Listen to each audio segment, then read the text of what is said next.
friends, good morning. Welcome back to Asia Bookstore channel. Stay with me, Aisha, and thank you very much for staying tuned in this channel. My reading friends, everybody loves to make a wish, and we all have lots of wishes in our life. And this happened to with Benji. Benji is the main character of this book story. He is the new toys in the house, and he also wants someone to play with. And luckily for Benji, and the toy box, they are full of magical friends. Wow, it's very interesting story and a magical story for Benji. If you have a copy of this book, go get it so you can read along with me. I Wish. This book was written by Helen Harker and Jill McLean and was published by Paragon. Benji sat on the bed, feeling a little bit lonely. He was new here, and he hadn't seen anyone else in the bathroom. He watched a moonbeam slip through a gap in the curtains and slide across the bed. "I wish I had someone to play with," he whispered. "Did I hear someone say that they wanted to play?" Elsa's voice. The lid of the toy box flew open, and out climbed a dangly-legged spotted horse. "Hi, I'm Dottie, and I love to play." Boing, boing. Dottie jumped onto the bed and began to bounce up and down. Where did you come from?" she asked. "From the birthday party," replied Benji. "I was a present." "Did someone mention a party?"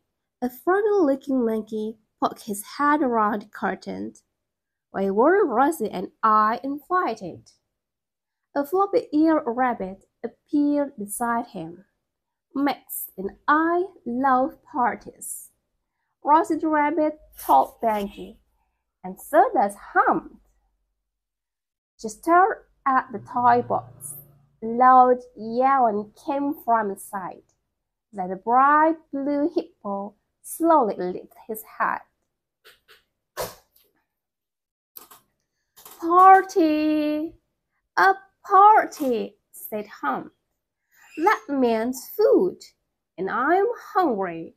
Is there any left to eat?"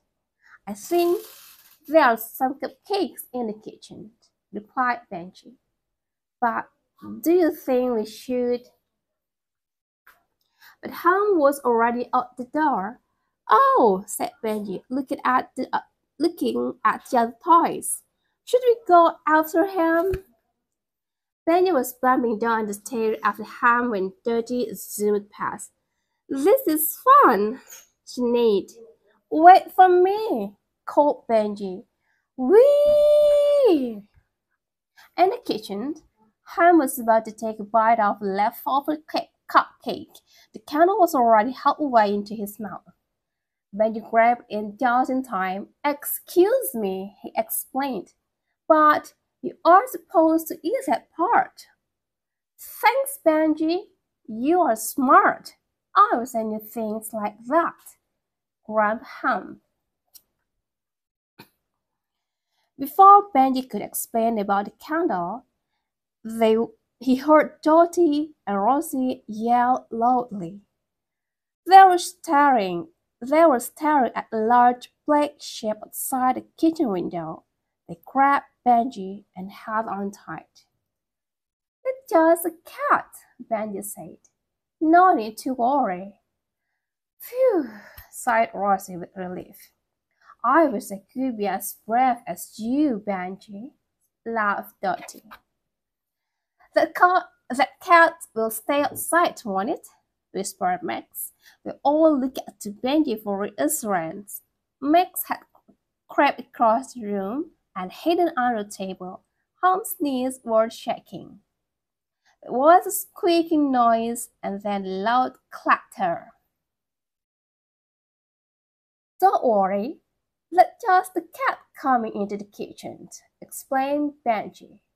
But Humph and Dottie, Max and Rossie had all raced out through the kitchen door and disappeared up the stairs as fast as their legs could carry them.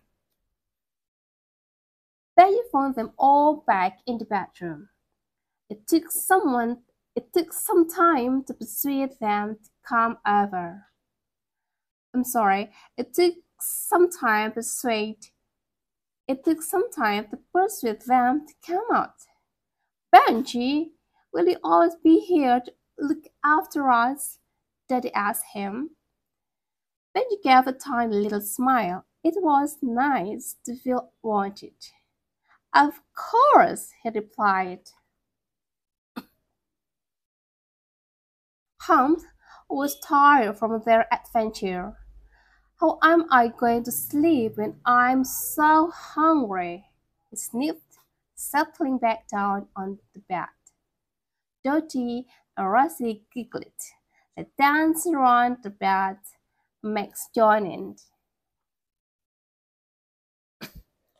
"Why don't we all play in the yard tomorrow?" Rossie suggested. "What's your yard like?" asked Benji. "I will show you," said Dottie, and she helped Benji up so he could look out the window. "Wow," he said. "It looks really exciting. Are you going to play in the yard, Humph?" "Humph," said Humph sleepily. "It's such a long way to the yard. I might just take a little nap instead." Benji smiled at his sleepy new friend. Dottie jumped back onto the bed and started to bunch. Benji looked up at the moon. He had a feeling that he wouldn't be lonely anymore. "I wish that tomorrow is as much fun as today," he whispered. Then Benji turned to his new friends and took a huge leap and began to bounce on the bed. "Here's to friends," he laughed. My reading friends, this is the end of the story, and I'm sorry for my sore throat, so I make a mistake in reading. But I hope you are healthy today, and thank you very much for reading together with me. And thank you very much. We will meet again in the next video. See you, everyone. Happy reading.